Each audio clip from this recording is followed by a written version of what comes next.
I think that we can start, Maria. Thank you. So good afternoon, everyone, and welcome to the last session of the Belgrade Legal Theory Group for this semester, of course. And we have the honor to have Professor Boško Tripković with us today, the Associate Professor at the University of Birmingham, United Kingdom. So for the beginning, I will just say a few words about Professor Tripković, even though this is his second session, if I'm not wrong, at the Belgrade Legal Theory Group. So his work focuses on the metaphysical or metaethical and moral foundations of law. He publishes his prolific work in the Oxford Journal of Legal Studies and International Journal of Constitutional Law. And since the last time Professor Tripković talked about the existence and justification of human rights, this time he will tackle another topic, which for me is specifically interesting, but I guess and I hope that is as well for the others. So he will now focus on the topic constitutions without constitutional identity, following his work on this topic, while he wrote a chapter on constitutional identity in his book Metaethics of Constitutional Education, which he published in 2017 by Oxford, and in his paper, if I'm not wrong, in Pravni Zapisi in 2021, which is called Constructing the Constitutional Self, meaning, value, and abuse of constitutional identity. So, Professor Tripković, without further ado, it is great to have you here again and with us, and you have the floor. Thank you. Thank you, Maria. That's very kind, and thank you for that lovely introduction. It's a great pleasure to come back to this group in any shape and form, and it's great to see many familiar faces as well. And I hope that I will get a chance to meet you all in person soon. And thank you for inviting me to talk about constitutional identity, which is a topic, as you mentioned, that I have written about in the past. And there I have developed a particular account of the concept and explained its value and showed some of the ways in which we can understand the instances of its abuse.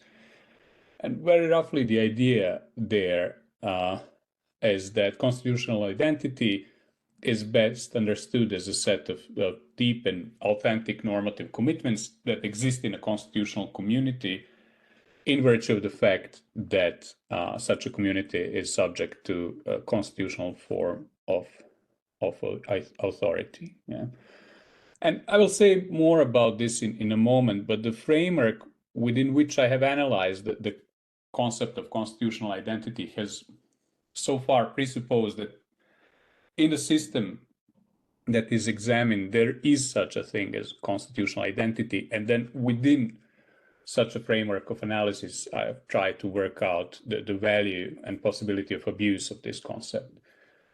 And in today's talk, I want to explore another dimension of this notion of constitutional identity, for it seems to me that on the view I defended previously, there is a further implication that I haven't made explicit so far.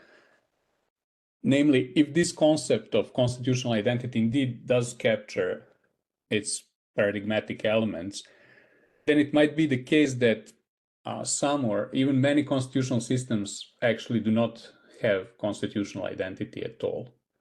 And so my question for today is, can there be constitutions without constitutional identity? So in the first part of the talk, I will explain the basics of the account of constitutional identity that I put forward before in a slightly modified version. And in particular, I want to sharpen the focus on fundamental elements that must be in place for there to be constitutional identity. And in the second part of the talk, I want to then move on to the question of whether there can be constitutional systems in which these elements are missing or are failing to such an extent that it is better to say that such systems do not have constitutional identity at all. I will argue that the answer to this question is yes, and that there are indeed some constitutional systems without constitutional identity. And to fix ideas, and also prompted by the email conversation that we had, Maria, I will use the example of the Constitution of Serbia as a particular instance of a constitution where so many necessary elements of constitutional identity are missing that I think it is not credible to suggest that there is a constitutional identity of the Serbian constitution. And I choose this example as something that many of you will be familiar with, but the argument is supposed to be generalizable and applicable to other constitutional systems as well. So off to the first task then. To remind you, this task is to understand what constitutional identity is, or more precisely, what the preconditions are for there to be a constitutional identity, to be able to say whether a system does or does not have constitutional identity.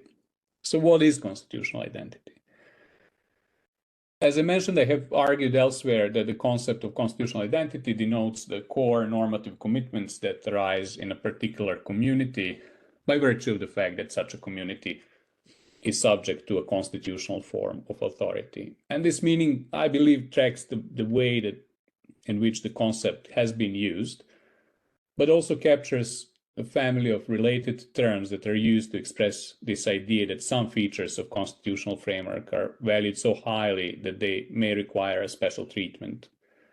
And that special treatment is typically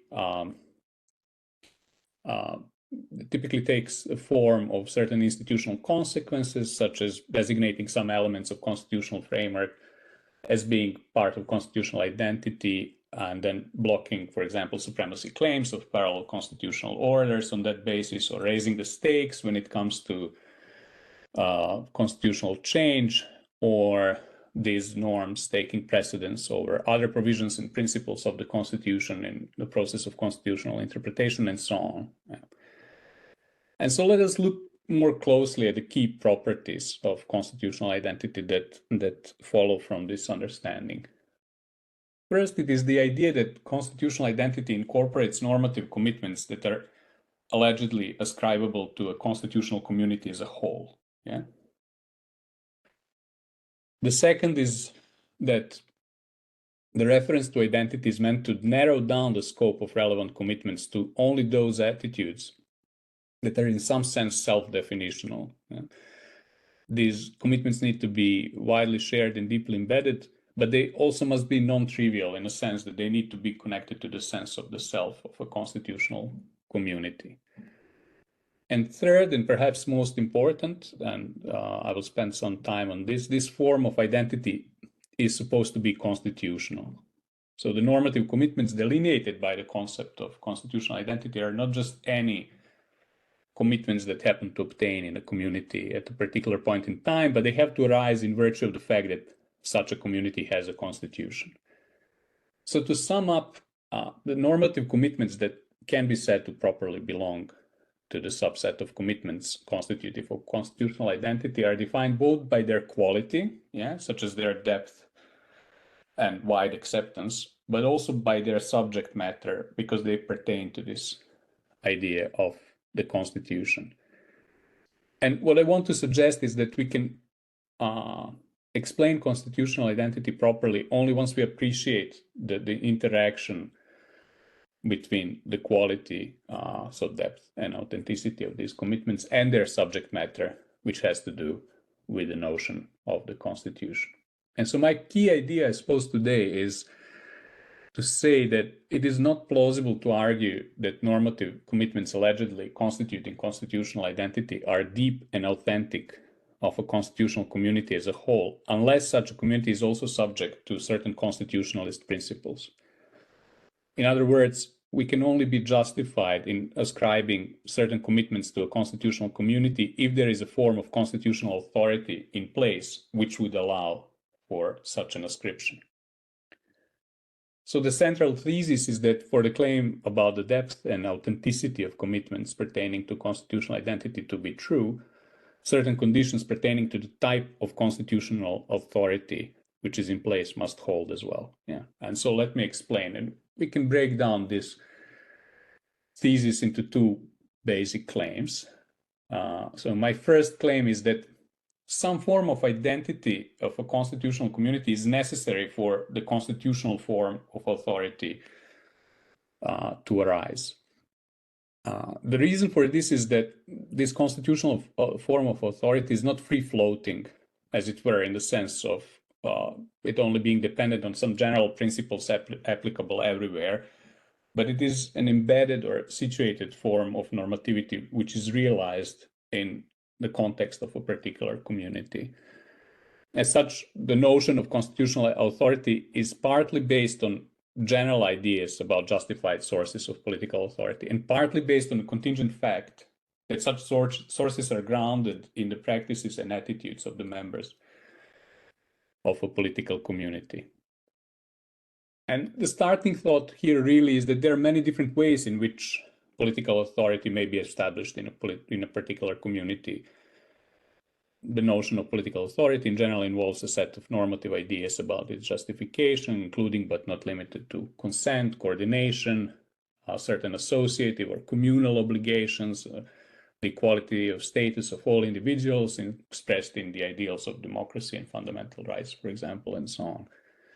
Whereas the constitutional form of authority, as a form of embedded normativity, arises when the question of what grounds political authority is settled for a particular community. There's a specific mix of these general ideas about the sources of political authority. And this settlement does not merely arise from the act of constitution making, but more importantly, from the continuous practice of embedding of more general values and principles in a specific constitutional community, which then begins to have its own specific answer to the puzzle of political authority. It will always be a mix of these ideas and different interpretation of these general ideas. So understood, the notion of constitutional authority explains how constitutions, for example, can at the same time be both reasonable and considered to be ours, or how they establish a form of rationality which is attached to a specific and particular community. And for the ideals of political authority to be attached to the lived experience of the constitutional community, there must be a sense of ownership and authorship. And for this to be so, the specific answer to the question of political authority will necessarily be subject to historical contingencies and some form of deeper acceptance that is captured by the notion of identity I tried to explain previously. So in short, for the constitutional form of authority to emerge, not as a set of free-floating ideals, but as a lived and embedded experience of constitutional community, there must be a deeper acceptance of the specific political settlement that constitutional authority creates. And this deeper acceptance is what I think we seek to articulate when we talk about identity in constitutional context. And so my second claim is, perhaps more interesting than this one, is that this relation between constitutional authority and identity also works the other way around. Namely, the constitutional form of authority is necessary for a collective identity to emerge within a political community. And so constitutional authority and identity are sort of co-constitutive, or better to say co-enabling.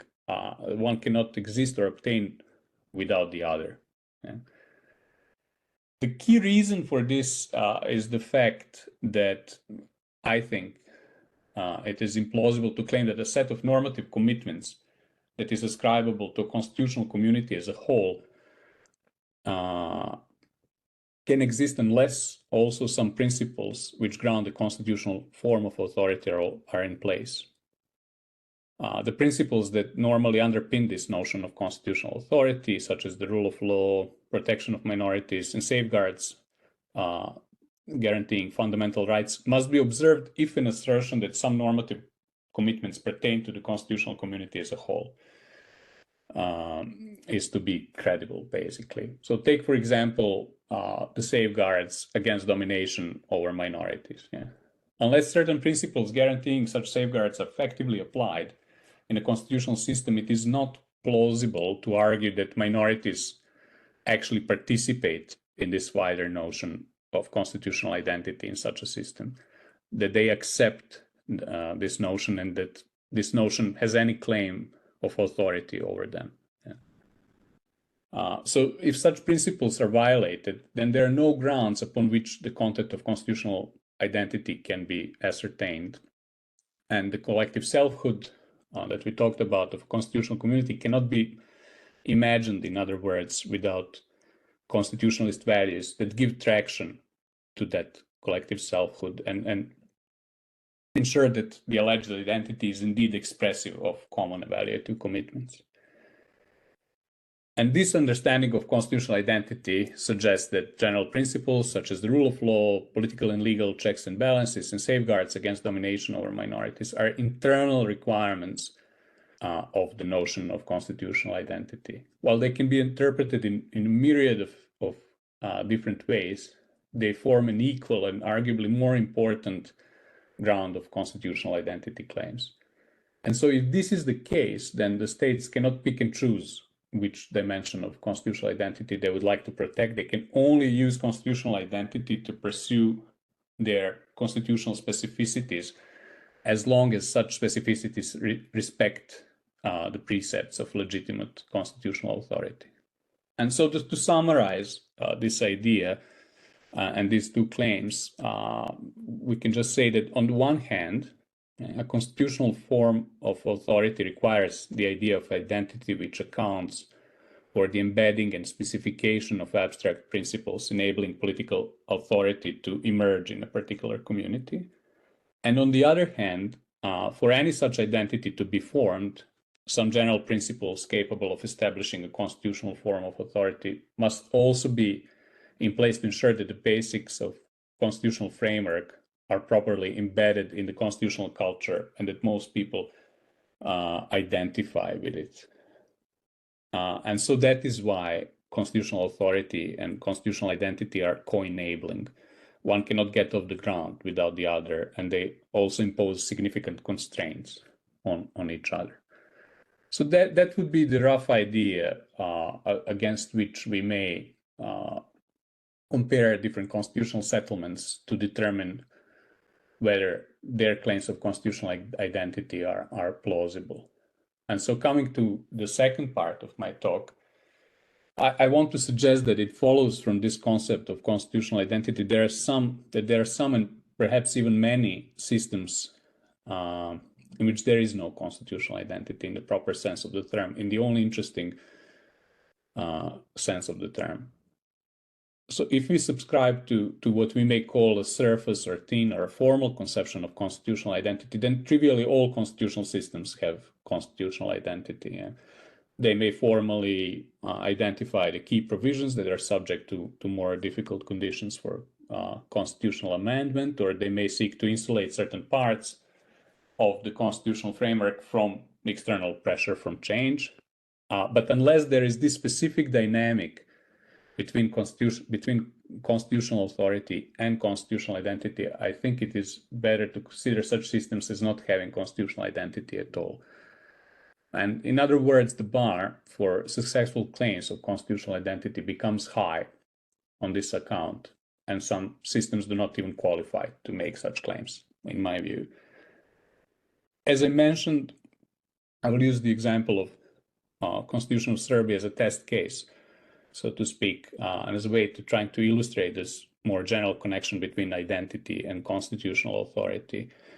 And what makes the case of Serbia interesting, although I suspect there will be many similar cases elsewhere, is that there is clearly a sense in which Serbia does have this kind of surface or thin form of constitutional identity. And three such elements are worth mentioning.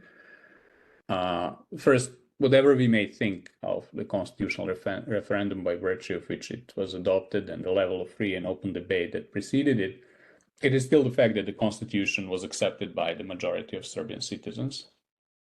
Second, the Constitution of Serbia clearly indicates that some parts of the constitutional framework are subject to a more difficult procedure of constitutional change, and such parts would typically be considered to be a part of constitutional identity. And finally, the Serbian constitution also formally contains a number of normatively attractive constitutional principles that could be considered to give a specific answer to the question of constitutional authority, and which are, as I mentioned, required to ground the claims of constitutional identity. But I think if you look beneath the surface, we may notice that the constitutionalist principles, which are supposed to ensure that the constitutional form of authority is properly embedded in constitutional community, are subject to such dramatic forms of abuse and violation that there is no credible case that a set of core and deep normative commitments can be ascribed to the constitutional community as a whole. And I'll give two brief examples of this. The first example is the rule of law. And I choose this example because it is probably the most contentious constitutional principle to connect with constitutional identity, because the relation between the two may not be so clear. And we may, of course, disagree about the precise contours of the idea of the rule of law. But the most basic sense is that the government and institutions are being subject to legal rules. Yeah? And if we understand that the rule of law serves, among other things, the function of creating a constitutional situation in which everyone is subject to the same set of rules, then we may also see that it is indispensable in creating a constitutional community with a distinct identity. Yeah? The core notion here really is that there cannot be a community, let alone a community with a deep sense of identity, in circumstances where there is no common adherence to a set of normative principles that apply to all. And going back to our example, which all of you are aware, the absolute disregard of constitutional principles and any other rules by the government, and in particular the president of Serbia, mean that the same rules do not apply to everyone, and there is no such constitutional community in this fixed sense, for which we can reasonably presuppose that there is a deep and authentic acceptance of the commitments that constitute common constitutional identity. Yeah. And the second example, going a bit further, we may also observe a complete disregard for any safeguards against domination. The institutional avenues that would channel the positions of those with different views from the government are almost completely closed, and there is no effective democratic framework within which a range of views about both fundamental principles and day-to-day policies can be articulated. And this raises issues not only in terms of the failure to establish a constitutional form of authority, but also, and connected to this, in terms of there being a community with a common evaluative identity accepting such an authority. And in other words, the idea is simple and I suppose basic, in a sense that if a system disregards the rights of minorities, political or otherwise, as it does in Serbia, then it is very difficult to claim that it gives a plausible answer to the question of constitutional authority. And it is certainly not the case that it is credible to claim that such minorities belong to that constitutional community in any proper sense. Yeah? Now, I'm aware that any conception of community or common normative commitments will involve some measure of idealization. But what I want to say is that one of the roles of these constitutional principles that I talked about, and importantly, the adherence to such principles, is precisely making it possible to claim that any particular decision or commitment is properly ascribable to a constitutional community, and that the authority established in such a way commands any sort of respect. So a claim of constitutional identity is never merely a claim about everyone empirically holding the same view, but a claim that there are principles in place that enable us to legitimately suggest that certain commitments can be considered to be a part of the identity of that given community. And if such principles are not in place, then any other claim of constitutional identity lacks its proper grounds, basically. So the implication of this view is that the analysis of constitutional identity can take two forms. In the first step, I think we need to ask whether a given constitutional system even qualifies to make constitutional identity claims. And the failures in embedding constitutional form of authority might be so widespread and grave that we have no grounds to ascribe any plausibility to its constitutional identity claims.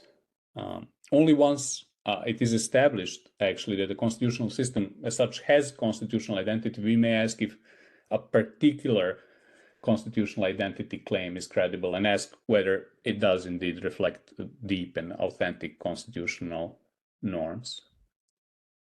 And so while there is much attention paid to the second of these steps, I think we may sometimes be better off focusing on the first step, as many instances of the abuse of the notion of constitutional identity actually come from systems which, on my account, do not have constitutional identity in the substantive or deep sense, which I suggested is the only valuable or defensible form of constitutional identity.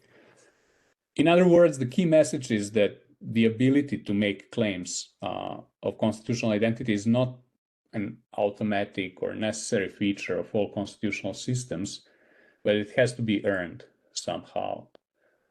And I'm afraid, should this become a live political issue, as it may well happen, it would not be plausible to claim that Serbia has constitutional identity alongside many other similar systems, which, in my view, comprehensively fail to establish a constitutional form of authority. Thank you very much for your attention. Looking forward to the discussion. Thank you, Professor Tripković. So I will just now leave some time for the questions if you have, or just to raise the discussion with Professor Tripković. And then if there are no more, I will follow with the questions, as this topic is very important for my doctoral thesis. So you have the floor, Professor Jovanović, and then Professor Hasanbegović. Am I the first one? Yes, Professor Jovanović, then Professor Hasanbegović, and then Professor Spajić. Okay. Thank you very much. Thank you, Boško, for this really interesting presentation. I would like to maybe to start with simple questions. Does France have a constitutional identity?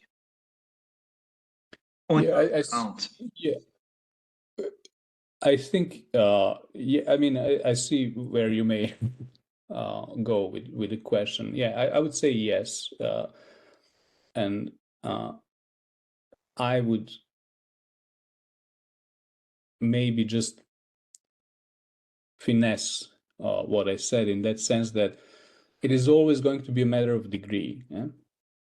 And so it is, I think that in any constitutional community, almost, there must be some sort of baseline agreement about fundamental principles, and that despite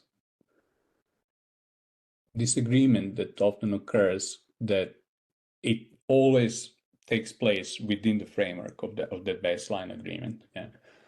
And so I think that it is the case that constitutional systems have constitutional identity in different degrees and on a scale. And so, yeah, France does have constitutional identity, in my view. But there may be other more problematic cases.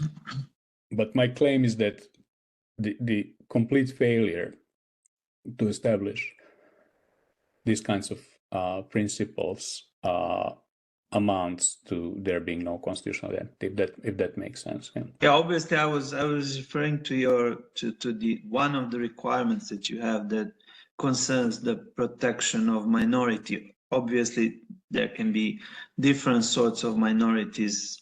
I could not figure out whether you were simply talking about political minorities or minorities kind of in a more proper sense of the word. That's why I asked you about France. But again, this, in my opinion, just illustrates the problem that I have with your approach to the very concept of constitutional identity. Somehow, first of all, there is always kind of the problem where to draw the line about all these normative requirements that you kind of pump into the thick concept of normative commitments that you kind of require from one constitutional community in order to claim that they do possess constitutional identity.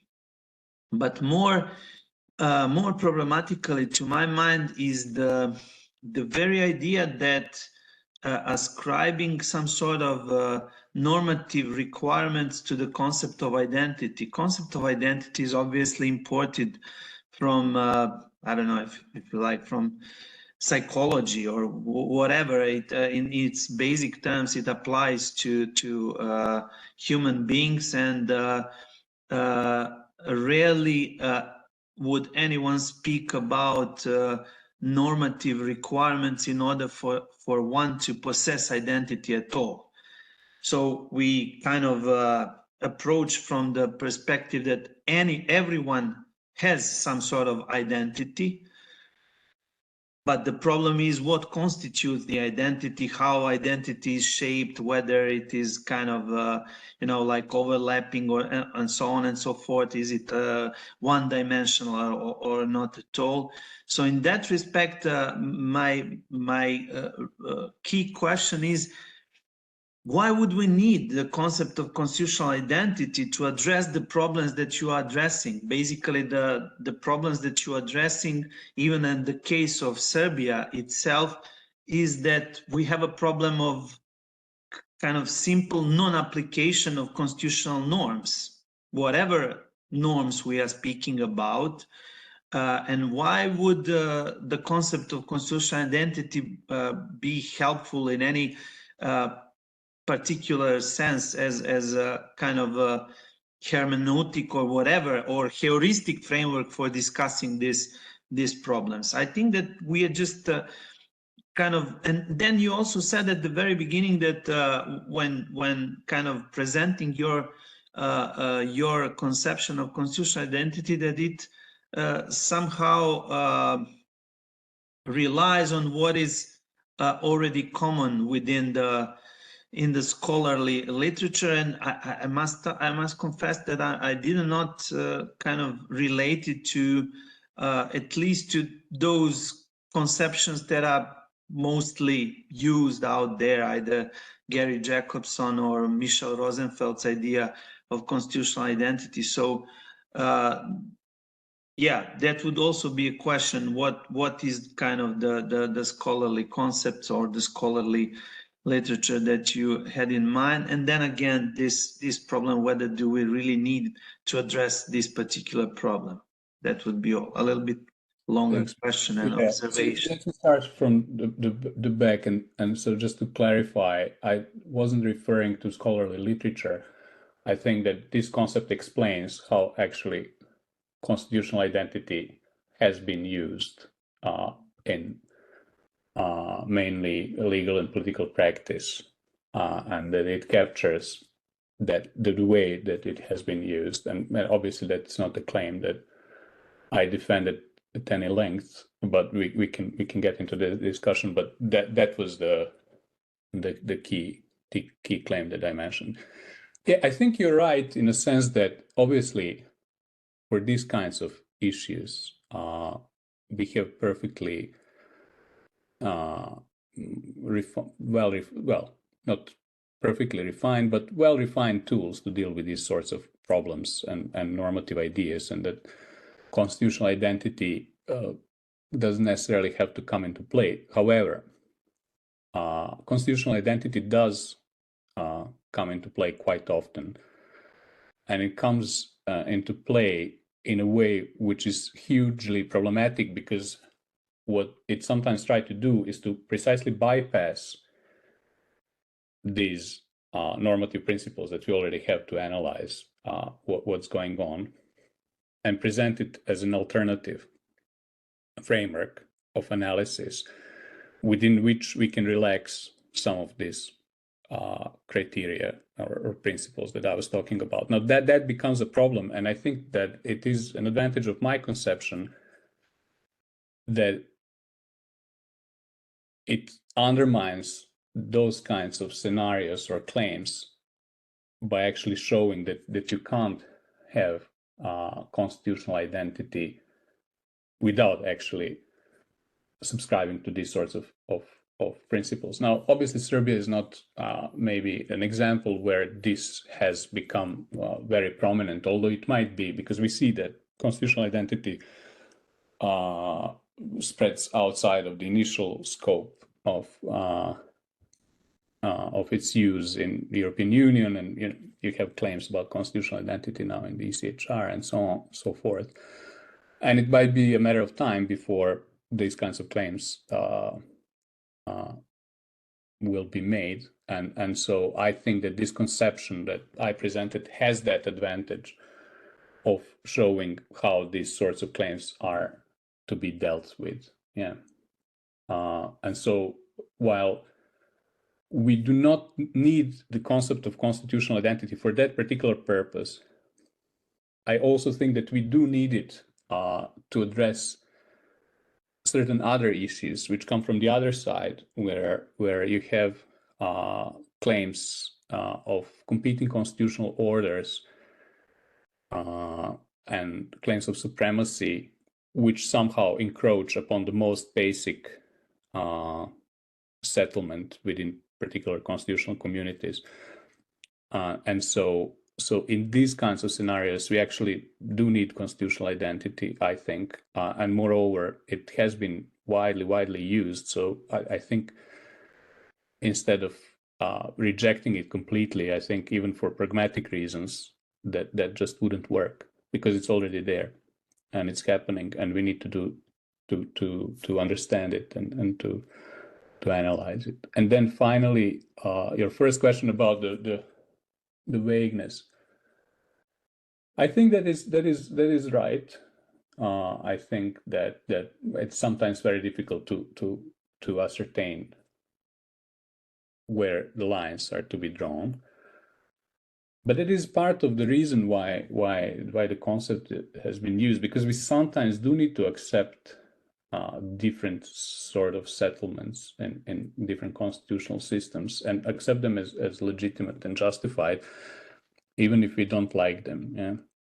And so although it can be imprecise, what I want to say is that it does have sometimes the implication of accepting certain things which we may not find attractive, just because this is how constitutional communities ended up resolving the question of political authority. And so I think there is, and in other work, I obviously explain the reasons why we may have why we may respect these kinds of settlements elsewhere.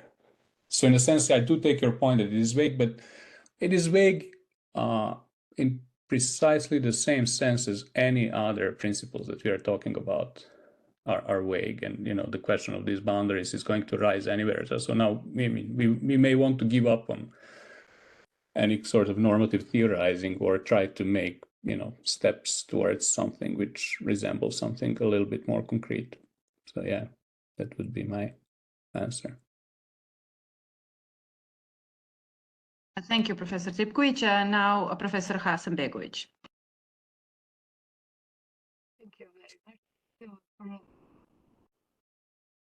Sorry, Professor, we can't hear you right now. Is it okay now? It's okay. Thank you. Thank you.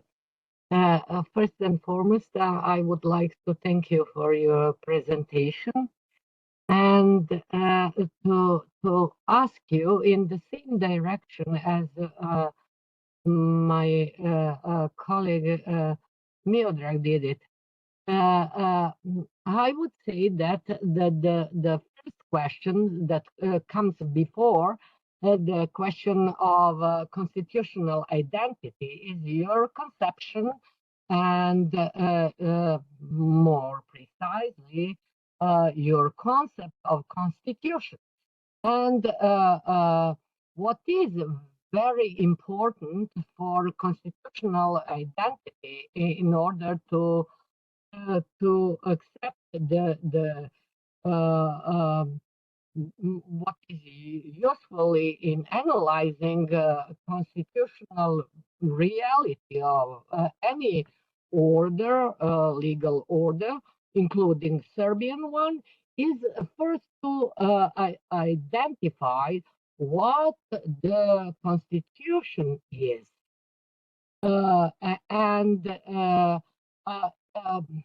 I would simply suggest the differentiation between, let's say, Athens, ancient Athens constitution, and modern or contemporary Greek constitution.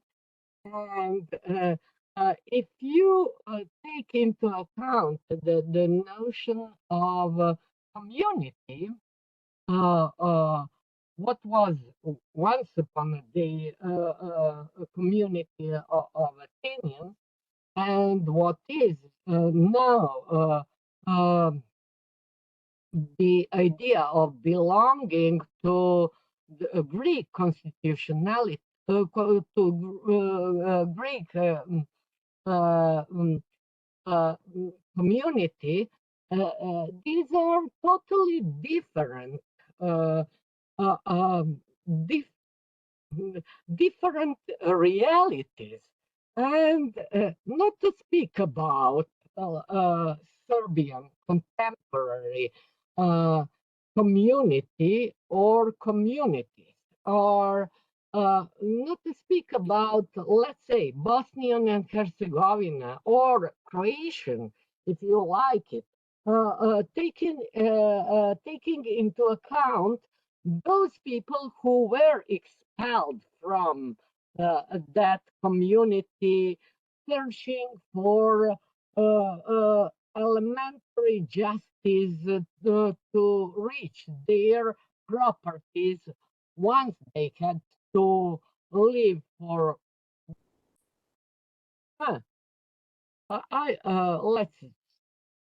let's say not for forever, because it's a pessimistic one.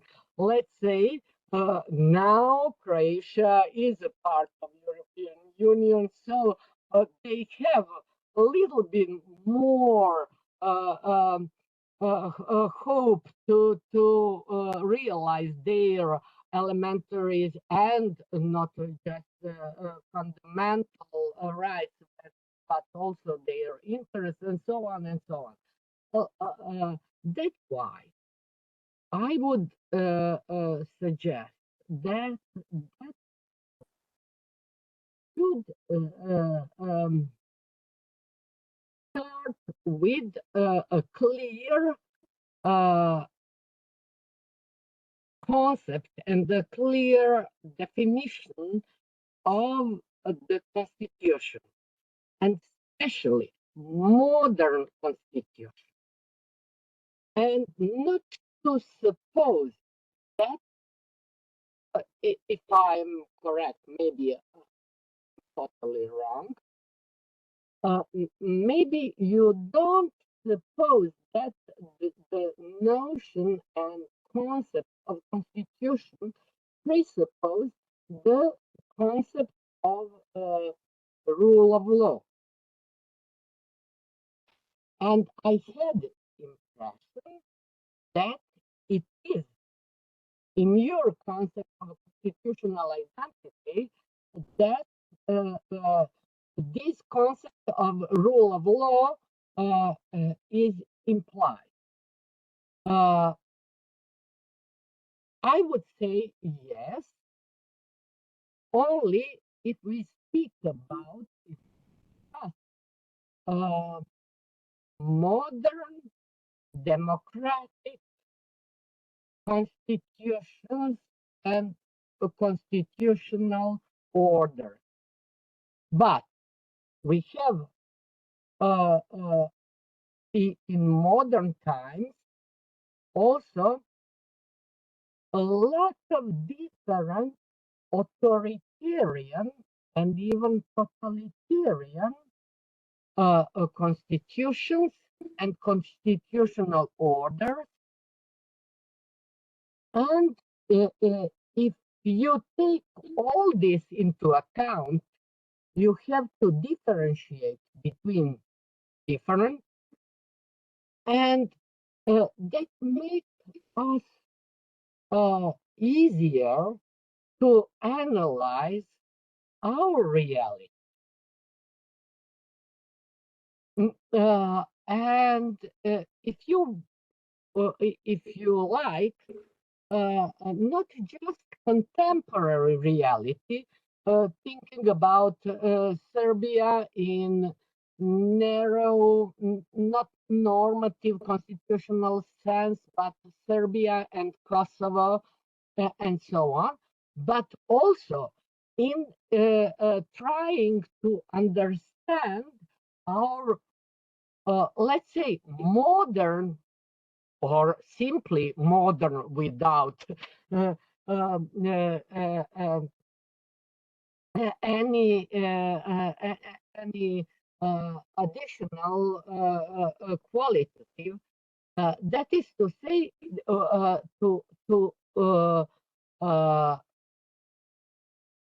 to analyze our modern Serbian history and analyzing that from 1804 till nowadays, and to understand that and to explain that to the people we share till now, the common destiny, people living here, and trying to explain that them what should be our way to modern democratic constitutional Serbia. Okay, thank you. You were cutting out a little bit, so I'll try to respond to the extent that and you correct me if I Thank you. Misunderstood. I think, I mean, it seems to me that you want to suggest that the basic point of your intervention is to kind of start from the idea of constitution itself, but not only constitution, also as constitution in which exists in its historical and social reality, and then from there to theorize the concept of constitutional identity. Now, I think I disagree in a sense. I do not want to say that it's unimportant, but I do want to say that these kinds of claims about constitutional identity are made in the domain of the normative, and so they're made, and so part of that claim is that constitutional identity ought to command some sort of respect internally and externally. And so if we take that idea seriously, then obviously, I mean, there will be a descriptive part of the analysis, but the primary question becomes what makes such a claim, normative claim, plausible. And so my intervention is more in that domain rather than in the domain of, you know, trying to offer a historically accurate account of any particular constitution. Now, I mean, also methodologically, I think I disagree, because kind of starting from a preconceived definition, although it kind of is analytically may seem superior, in trying to work out these ideas, I think it's often better to start from a range of claims that have been made and try to tease out what they have in common, and also our intuitions about it, rather than to impose some sort of preconception from the very beginning. Now, obviously, in my talk, maybe I gave an impression that I was doing just that. My intention was otherwise, but there is this kind of condensed form within which I presented the ideas. I do think that the kind of constitutional identity that I want to theorize also resonates very much so, actually, with the empirical reality of how, you know, as I said in response to Miško, with how these claims have actually been used. And if you look at how these claims have been used, they have actually included this idea of, there is not a single almost claim of constitutional identity which does not try at least to rely on some these constitutionalist principles. I mean, it all began with German Constitutional Court trying to argue that fundamental rights must be protected in order for constitutional authority to be established at the European level. So basically, even empirically, I think the conception that I'm trying to develop tracks how it's been used. But yeah, my task is primarily normative, I'm afraid. Thank you. Thank you, Professor Hasanbegović, and thank you, Professor Tripković. I now give the word, I think it's Professor Bojan Spajić now, and then Julieta with her question. Thank you, Boško, for the great lecture and for mastering the Belgrade Legal Theory Group format. You did it in some 20 minutes, which is fantastic, and a lot of content. I'll be brief with a question. So if there can be constitutions without constitutional identity, I want to reverse the question from your title and wonder a bit whether there can be a constitutional identity under your criteria without having a formal constitution, which seems interesting for me in many ways. And also it's kind of a critical question because it would seem to me that when you're discussing constitutional identity, you kind of downplay the formal elements of constitution, and you argue for these substantive, or as you say, communal or community commitments to certain values. So imaginably, we could maybe claim that those values are embedded within a community, and that the constitution doesn't reflect those values adequately, for example, maybe. So that would be one question. I have an additional one, but I will stop here because I want to let Julieta and Maria ask the questions. Okay, thanks. It's an interesting question, and I suppose it goes back to some of the previous question in a sense of, we'd like to have some firmer grip on the notion of constitution to even start thinking about these topics. And I suppose the conception that I start with is rather informal in that way, and that I'm not speaking only of systems which have some kind of document which is formally called constitution, but I do think that it's absolutely not controversial in my view that all states can have some sort of constitutional settlement defining the basic values of the community and also its institutional framework, and so regards to your question of whether there can be constitutional identity without constitutions, I suppose no, if we accept the premise that there are systems, that all systems basically have a constitution on my account. I suppose going further, that the question then becomes, who has a constitution, and in a sense, whether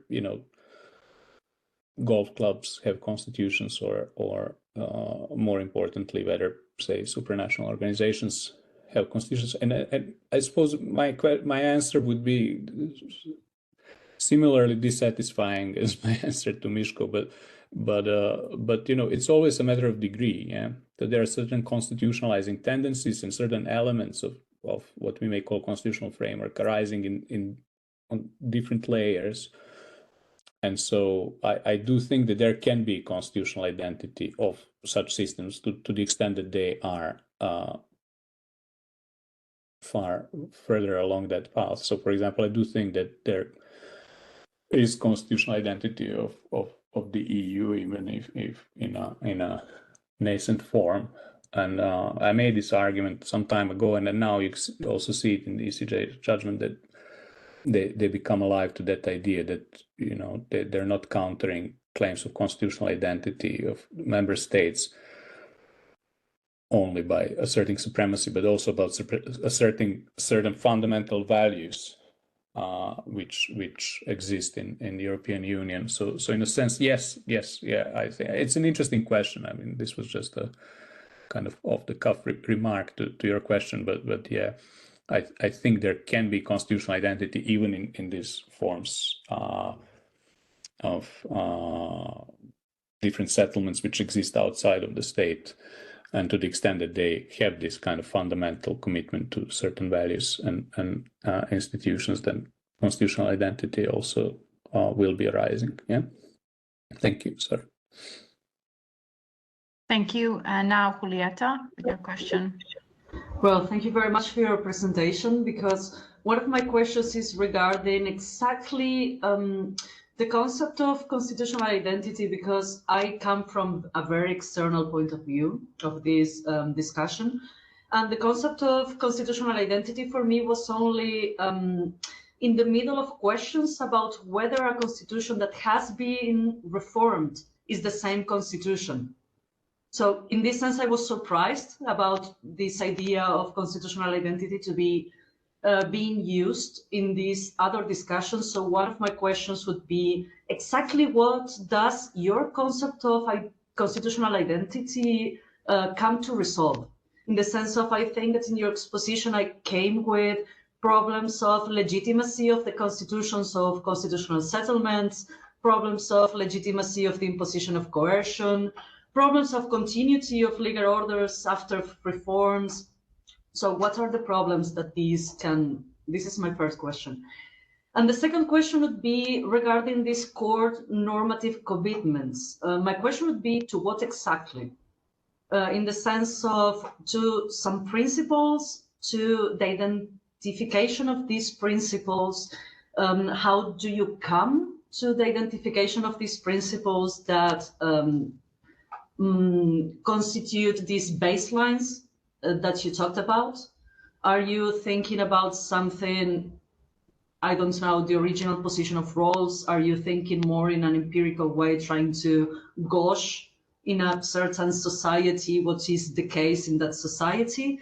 And the last question connected to this is when you talk about community, you are talking about the whole community in the sense of all the members under some jurisdiction, defining jurisdiction in whatever way, just officials in the sense of legal authorities in a wide sense? Well, thank you very much. Thank you. Very good questions. So in terms of your first question, so I'm coming to this discussion from various different perspectives, but mainly from the perspective of these kinds of competing claims of constitutional authority, which arise within mostly within the European Union. And I mean, you're absolutely right that there is this other question. I mean, there is a multitude of other questions which a sound conception of constitutional identity should be able to at least say something about, including the identity of constitutional system over time, including potentially some ideas about constituent power, which are usually articulated in terms of constituent power and constitutional change. And so, yes, I think, although this is not my primary interest in constitutional identity or the primary way it's actually been used, it is the case that this kind of settlement or settling in of these principles takes time. Yeah, it has that temporal dimension that is incredibly important. And so with a new constitution, it is not going to be the case that, you know, immediately it will, on my account, have its own constitutional identity, which sort of requires some sort of respect. Yeah, and so coming to your second question, which was about this kind of layering of different principles and kind of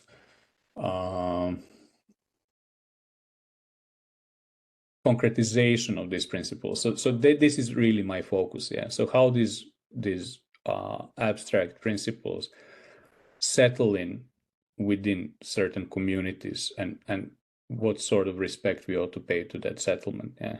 So although I talked about the rule of law in general or similar ideas, what belongs to constitutional identity would typically be a much more concrete application, if you will, of that kind of general principle. And so that is where my interest is. And finally, who belongs to a community? Now, as I said, this kind of normative claim of constitutional identity, because we never can say, I mean, as Miško suggested, I think, in the beginning with the example of France, like there is no way that we can talk about identity of constitutional community in the same way that we talk about identity of persons, although that's also debatable whether the identity of a person is one and the same over time and what makes it so. But the key idea really is that what we are dealing here with is with an idealized description of certain commitments to all members, including officials and official practices and members of constitutional community. And there always will be disagreement, but the point, what interests me is the point in which we can say, well, given these principles, we can talk as if there is certain commitment which empirically will never be possible in any given community. So this is, I suppose that if that didn't answer your question, then please come back. But yeah, thanks. Thank you. So if there are no further questions from the other participants, I will just to see if there is in chat. No, not right now. I don't see it. My question would be, I'll be very brief. So now, while answering the questions, you mentioned that you see that the European Union has its constitutional identity in a way, sorts. Can we say European constitutional identity? Do you figure out that's kind of what you say, a collective constitutional identity? Would you define it that way? And sorry, an additional question related to that is that if we look at European Union as having a constitutional identity, some sorts, does national constitutional identity make a part of it, meaning a particular constitutional identity? Yeah, no, very good question. So yes, yeah, I mean, that's precisely the case. So you have, as you know, abstract commitment to values and then common constitutional principles, which have played a massive role in building up of European constitutional system in general, but also in terms of more specifically identity. And so, yes, I mean, it is partly based on certain common principles, and it is partly based on certain values and principles which do exist on the level of member states, but also sort of separately on the union level. And it's one of the paradoxes of this whole talk about constitutional identity, to my mind, is that we have these principles which are basically common. So it's sort of overstated. These differences are very much overstated and used for very specific political purposes. But if you look at Europe as a whole, like the differences between different constitutional identities will be significant but negligible in the grander scheme of things. So you may have different sort of understanding. I mean, as Miško was alluding, of secularism or freedom of religion or whatever, but that all happens within a quite well-defined space of kind of liberal democratic constitutions. So in a way, yes, yeah. So that would be the answer to your question. Both, yeah, both. Traditionally common values, but also I think emergingly so European values, which makes it a little bit paradoxical that these kinds of claims are used so much. Thank you. And then my question, just a follow-up, would be then if we have those two types of, I mean, in one constitutional identity, European one, then we have national constitutional identity forming a part of that one. Who is the, I would say, final arbiter to decide what is and what is not a constitution without the constitutional identity, and what should be a protection of, or a correct protection of constitutional identity in that set, as you mentioned? Right. Okay. So there are two questions there. I mean, in terms of the final, there is no final arbiter. Yeah, the final arbitration is done from a perspective of whoever decides, and that perspective is colored already by that particular perspective. So if the ECJ is deciding, then that perspective will be different from a member state. So I don't think that the notion of constitutional identity can get us very far in terms of the question of who should decide, yeah, because that will always be done from a perspective. And the second question is, so what is the ultimate notion of constitutional against which we might evaluate those sorts of claims? Again, I would say that there is no such thing. Yeah.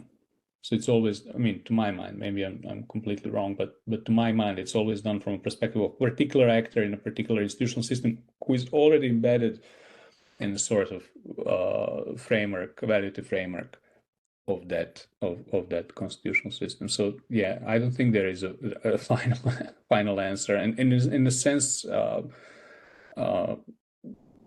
that is very natural for constitutional identity, because it is somehow primarily used to show these specificities of a particular constitutional perspective. So yeah, I mean, it may be a problem politically, but I'm not sure if it's a problem theoretically, as it were. Thank you. Politically, I would say it is a problem, especially when considering the supranational system of the EU. But I agree. Absolutely. Yeah. Absolutely. Yeah, I agree with you, and thank you for your answers. So I think there are two more questions. They raised their hand. They raised their hands. Yeah, just let me see. Nedim and Matija. So I probably should give to Nedim, because I didn't see, and I apologize in advance that I didn't see that somebody else raised hand. So Nedim, you have the word. Thank you very much for your presentation. Just quickly, am I assuming correctly that under your understanding, an imposed constitution cannot have, by definition, constitutional identity, at least until the point where there is some sort of patriation of these values on the ground? Thank you. Yes, yeah, very good point. Yeah, I would agree with that. Yeah, and then sorry. Yeah, Matija. Okay, thank you. It's on the line of what Nedim said, because if I understood correctly, there needs to be interplay between the societal fact of the general acceptance of some values upon which institutional authority is built. But then my question would be, if there is a certain dispute in a case of constitutional ambiguity of the provisions, and you have a constitutional judge who is in the position to adjudicate something, and if we have a split society, a divided society, and it can be divided upon any level, ideological, ethnical, however you like it, and it's maybe a question of very specific political potency, maybe be it secularism, be it, I don't know, national rights. How can then a judge either use the concept of constitutional identity, because then in your framework it does not exist based on this concrete issue, because there is no common understanding or consensus about specific value. And how would you then solve for a judge to adjudicate? How would you solve, for example, if on what should I then base my decision if I cannot extract some identity based on the text of the Constitution, but I need to do it based on basically some societal facts? Doesn't it bring me to some sort of a loop where I can say, okay, but I don't know how to solve this issue? Or should the judge maybe impose his own values and be a little bit creative? And that's a question I had. Yeah, no, very good question or questions.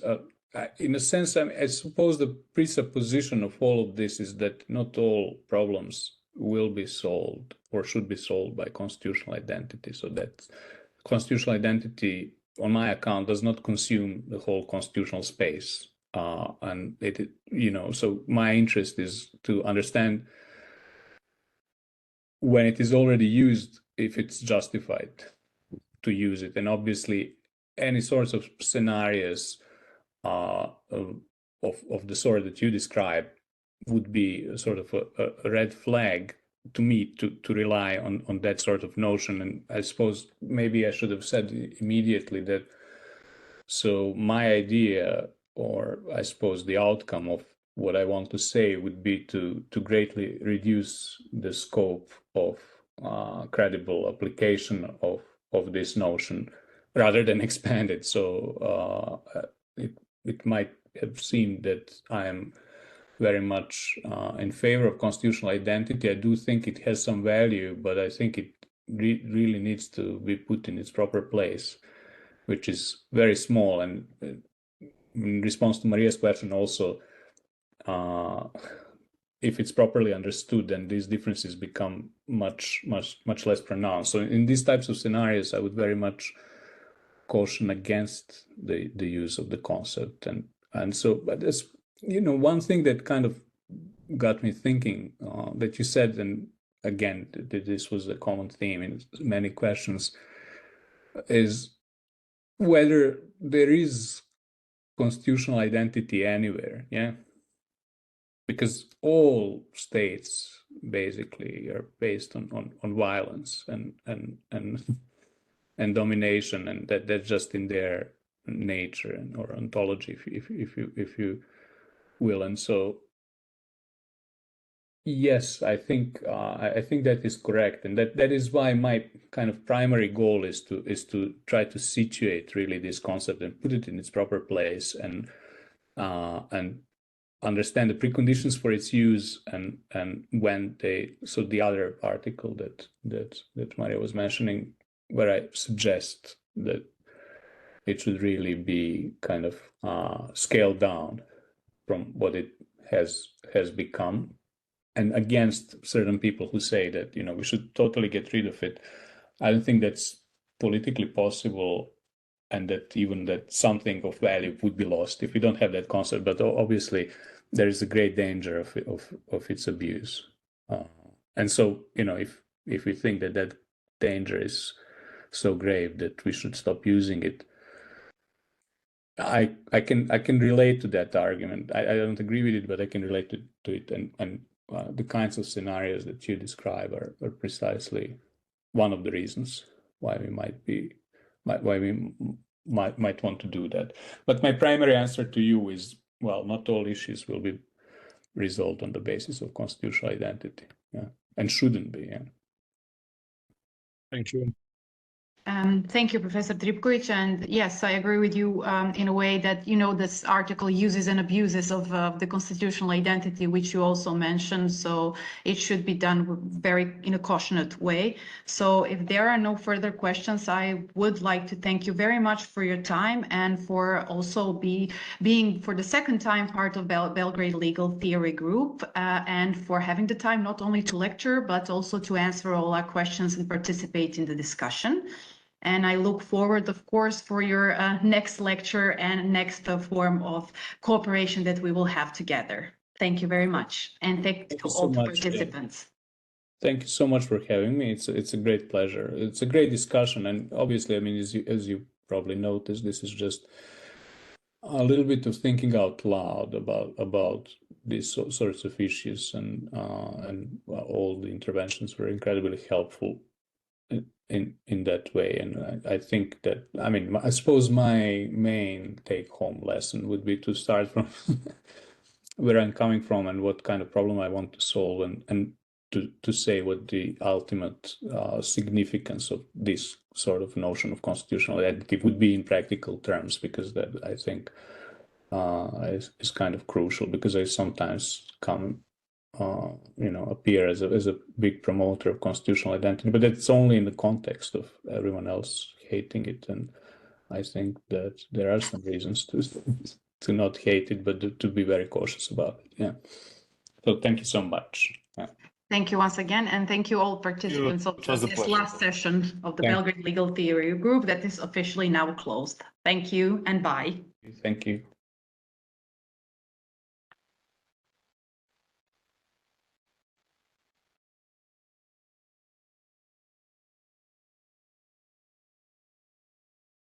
Jesi Savo? Ćao. Jesi upoznao moju najbolju drugaricu? Dođi sad opoznaš Savo, ajde. Prekini snimanje. Ne. Ćao. Drago mi je. Ime. Ne mogu ja da mogu ja da prekinem?